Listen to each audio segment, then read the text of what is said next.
Fudgehead. Yes. What was the news item you had? By the way, folks.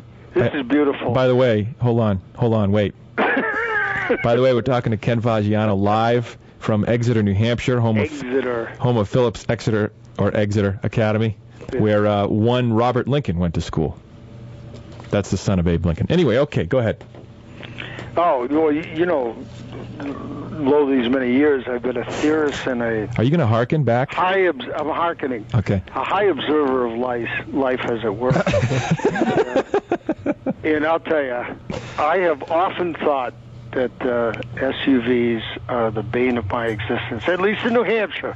I do not want to affect any people in Alaska because they probably know how to drive those things better than anybody, because I don't want to get into the old, what's that thing, Northern Lights fiasco again. Right. But I haven't seen that in a while, by the way. I think you were onto something. Quote. we had a snowstorm the other day.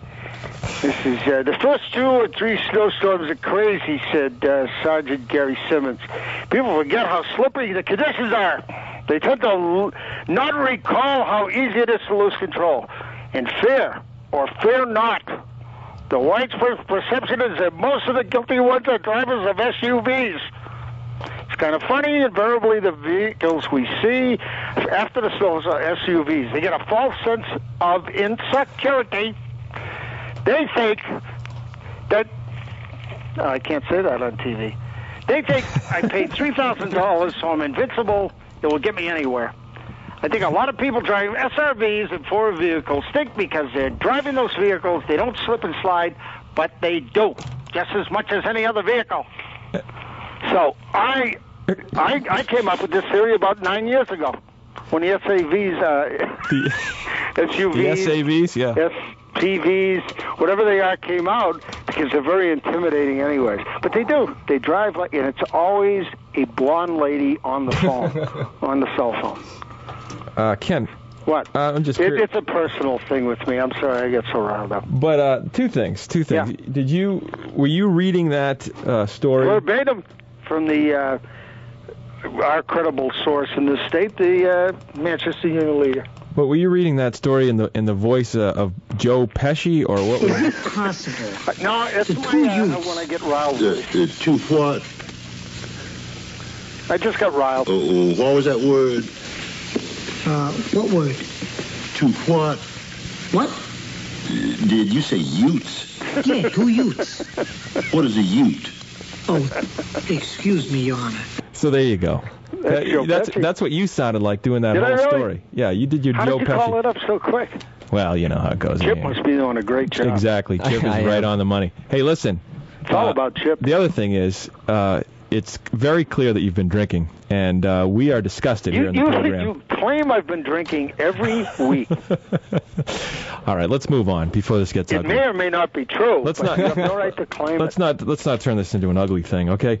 The point is, you don't like SUVs. A lot of people don't. No. And definitely down in the places where they just don't need them as much. Like up here, a lot of people can justify needing them. That was my disclaimer. Okay, I heard. Yes, man, you are on edge ever since the entire state of Alaska has come down on you. All right, look, we're going to move on. You mean about the pyrotechnic thing? Yeah, the pyrotechnic thing. Yeah. Yeah. Okay. I'm gonna let Chip deliver us. You want to deliver a story to us, Chip? Here. Well, what do you got? What do you got in the hopper? In the Rice for Six. Yeah. Category. Just to preview what we got for today. Fudgy. Well, Fudgy hasn't heard the intro. Can we do the intro? Sure. Let's do the intro. All right. What's going on the other track? Rice for Six. Rice for Six. Rice for Six on the Russ Kelly Show. Rice for Six. Rice for Six. Rice for Six on the Russ Kelly Show. The Russ Kelly Show. The Russ Kelly Show on 91.5 FM College. If you're sick of all the propaganda from CNN, you come to the right place. We'll hook you up, my friend. It's not your mainstream news, but still a high quality stuff you wouldn't ever see on CBS or NBC. So if you're a big news junkie and you're jonesing for a fix, grab a drink and settle back. It's time for Rice for Six. Yeah!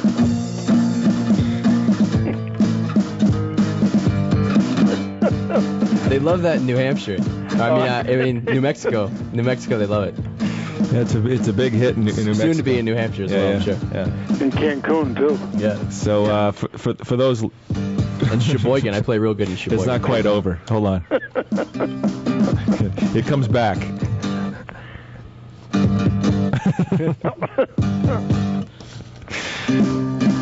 There you go. It's a catchy tune. It is very catchy. Yeah. You'll be singing that tomorrow, all the way to your fitness club. Synergy. There you go. The things I do for Russ Kelly. I had to book studio time. Yes, which is very expensive here at KSUA. Chip, give up your acting career. I tell you, you had a place in. Am I a rock star? Political folk. And let me just remind folks that Rice for Six, of course, is our news segment that is true news. However, it's very strange news. Well, it's usually strange. Sometimes it's not all that strange. It's interesting. But it's true. It's all true stuff. We don't go stepping over that line. Absolutely not. And you are listening to the Russ Kelly Show, and our phone number is 474-KSUA, or email the Russ Kelly Show at hotmail.com. Take it away, Chip. What do you got for the Rice? Our top story, the only story of the week that made me cry laughing when I read it, when I was compiling the research this week. This is from China. Fed up with menus offering delicacies such as fried prawns and bean-eared, Beijing is declaring war against incomprehensible and misspelled English language signs and notices. There are many, quote, Chinglish words on road signs, public notices, menus, and signs describing scenic spots, which often puzzle foreigners. Zhang Yumei, vice director of the Beijing Tourism Bureau, was quoted as saying, the signs feature misspellings, obscure abbreviations, and jarring word-for-word translations of Chinese characters into English. For example, collecting money toilet above a pay toilet, a public toilet. On a sign warning that the roads are slippery, it said, to take notice of safe, the slippery are very crafty. What the heck? I don't know. Sounds like Yoda. Yeah. Restaurant menus also come under fire on this. This is a quote from Australian tourist. When I had dinner with my friends at a Chinese restaurant at the Temple of Heaven, it took us a while to realize that the crap on the menu was in fact a misspelled but very tasty fish, she said, of course referring to carp. Oh, God. Yeah. Yeah. Students at Peking University have launched a 6-month campaign to root out problem signs at 60 well-known tourist spots, relying in part on tips from foreign visitors. I don't think I'm quite familiar with that phrase. I'll explain, and I'll use small words so that you'll be sure to understand, you warthog-faced buffoon. That's not very nice. You're not familiar with bean-eared? No, I'm not. That'd be like kind. Yeah, it did sound a little Yoda-like. Hey, here's one, Ken, that is kind of finally a story that's in keeping with the golf report. How about this professional golfer whose finger was bitten by a dog? Did you hear about that? No, I did not. He was awarded $7,710 in damages Friday. Well, this is a couple weeks. Well, no, it's last Friday. Far less than he was seeking for injuries. He claims that it ruined his career, by the way. It was in 1995. Okay, the dog bit his left. This is just testimony to what wimps golfers are. All right, Fudgy, and so are you, by the way. But the thing is this dog bit his left pinky finger. Yeah. Or his left hand, and 2/10 of an inch shorter is his pinky now. That's his claim. 2/10 of an inch. Meanwhile, Ronnie Lott from the San Francisco 49ers, right, when he had, remember when he jammed his finger or something in a game? Right. They just cut it off. Drew Bledsoe had a frickin' spike put down through his index finger and still threw a pass. Right. Let me tell you and we need to hear from these wimpy... A little known fact is if you're right-handed, the first 3 fingers of your left hand is what holds the club. Well, that's fascinating. Yeah, the pinky's got nothing to do. You can lop that sucker right Well, off. that's exactly. And the judge... Exactly. It doesn't affect the follow-through or anything. And the judge went for it? Well, no, the judge didn't because he got far less than but he did give him $7,000. Well, anyway, he said he lost sensation in the finger after he was bitten by the dog. Now, how do you say this? An Alsatian or an Alsatian, yeah. Alsatian. That's a German Shepherd. Is it? Mm-hmm. Okay. So anyway, he was bitten by an Alsatian named Zomba. See, and there's a lesson for you too. Be wary of dogs. A dog named Samba. With a Z in their name at all. I've just never had good luck with dogs named anything. Zelda. Zelda, Zyog. I'm more impressed with you don't know anything. Chip has to translate for you.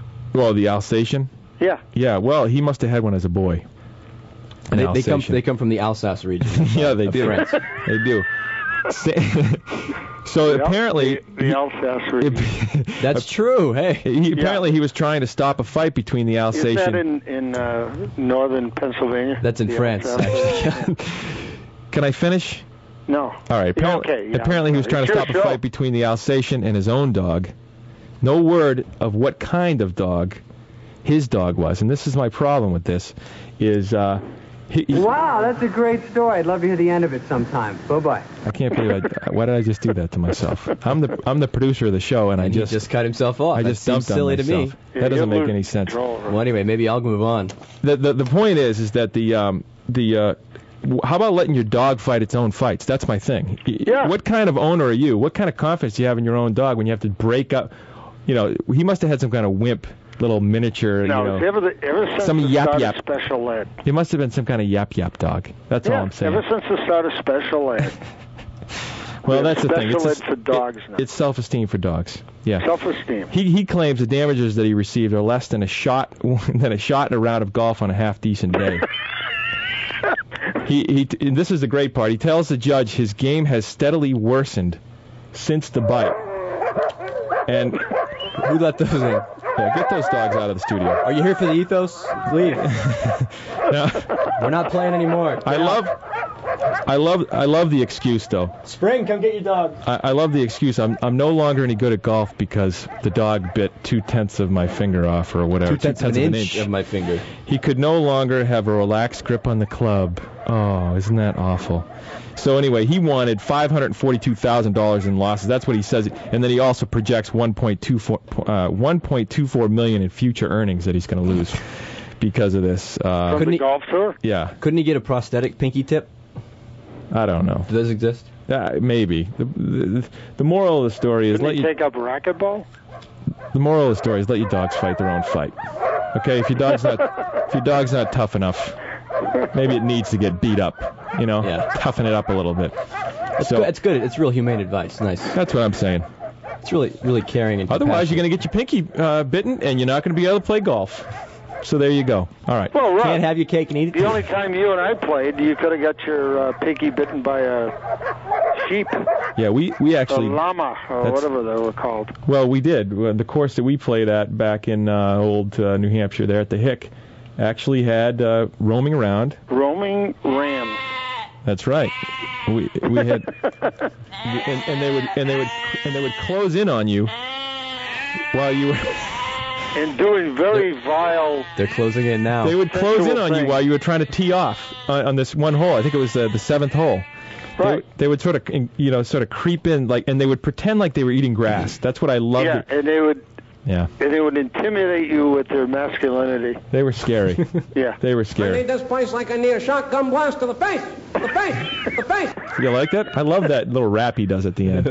Can we hear that again? I need this place like I need a shotgun blast to the face. The face. The face. Fudge, you know who that is?